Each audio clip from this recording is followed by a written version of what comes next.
Hey everyone, and welcome back for our part 2 of Revit Family Visibility Basics. Recapping the last video, we talked about family categories and subcategories within our families. And again, we can go through that real quick. Our categories are here, so that's generic models, it's electrical fixtures, communication devices, etc. And our subcategories and our families are under object styles, and we can create any number of subcategories under it that translate into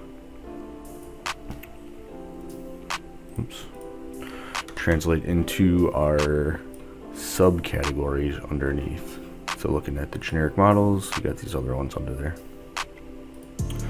Alright, so today we are going to cover some yes/no parameters for controlling visibility, the visibility settings of a specific element in our family, and then adding symbolic lines. So let's dive right into it. So let's set up a parameter first. So if we go into our family types, we can hit new parameter down here, and we're going to call this a top visibility. And then we're going to change this to a yes/no parameter down here, and we're going to set it as instance, and we're going to hit OK. So from there you can see we have this checkbox parameter that's added into our family, and now we have to just tie it to something.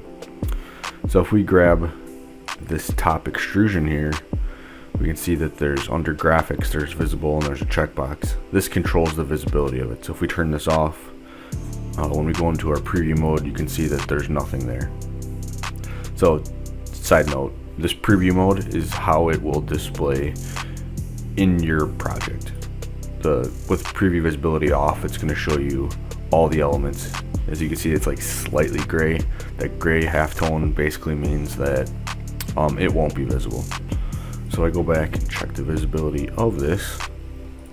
There's a way that we can tie this to the parameter that we just created, this top visibility. So if I go in here, there's this little box over here off to the side. It says associate family parameter. So if we click that, we can now select our top visibility. So now when we go in here and uncheck this, you can see that slightly turned gray. Let's bring it into a project so you can see. So if I put this on and we go into 3D,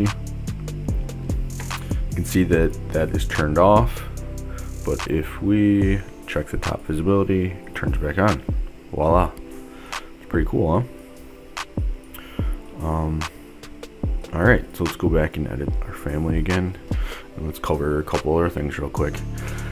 So with that turning on and off, if we want that so that this inside square never shows in a plan view, we can go into our visibility settings here, and we can see that there's visibility for plan, front, back, left, right, and even different detail levels. So if we wanted to turn off this square just in a plan view and fine, we can do that.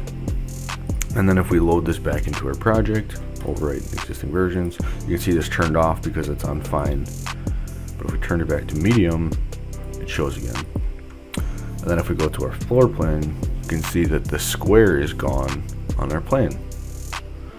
And that's because we have the square not being visible in plan view or reflected ceiling planes.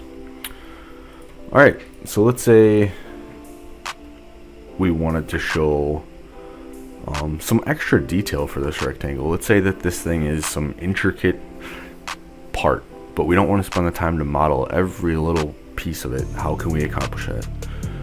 If we go to annotate, there's symbolic lines here. So basically it says we can create lines that are for symbolic purposes only, so it's not a part of the model.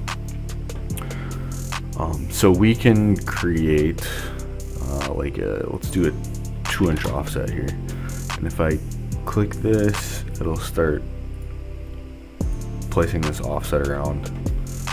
And then let's say we wanted to do like a fillet arc and do the corners nice and round.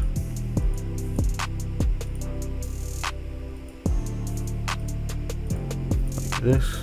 I'm going to change these to 8" to be consistent with the rest of it. And then let's say we would do a 2" offset again. I'm gonna show you one little trick. So I did a offset, and you see how I hit escape. If we hit tab, we can actually tab into the entire thing and offset the whole continued run at once.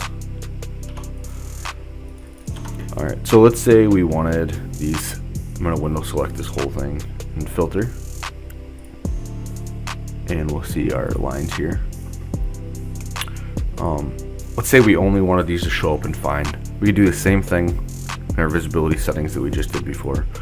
So these lines are now only going to show up in our Find view. So if we load this into a project, overwrite the existing version, you can see we got this nice square with a circle in the middle. Change this to medium, same thing, and then Find, bam, we got this rectangle with all kinds of added detail into it. So that pretty much covers the Revit visibility basics that I wanted to hit on today. I think in our next episode we're going to start really diving into the formulas. So stay tuned, and I hope you join me for future episodes. Alright, thanks everyone.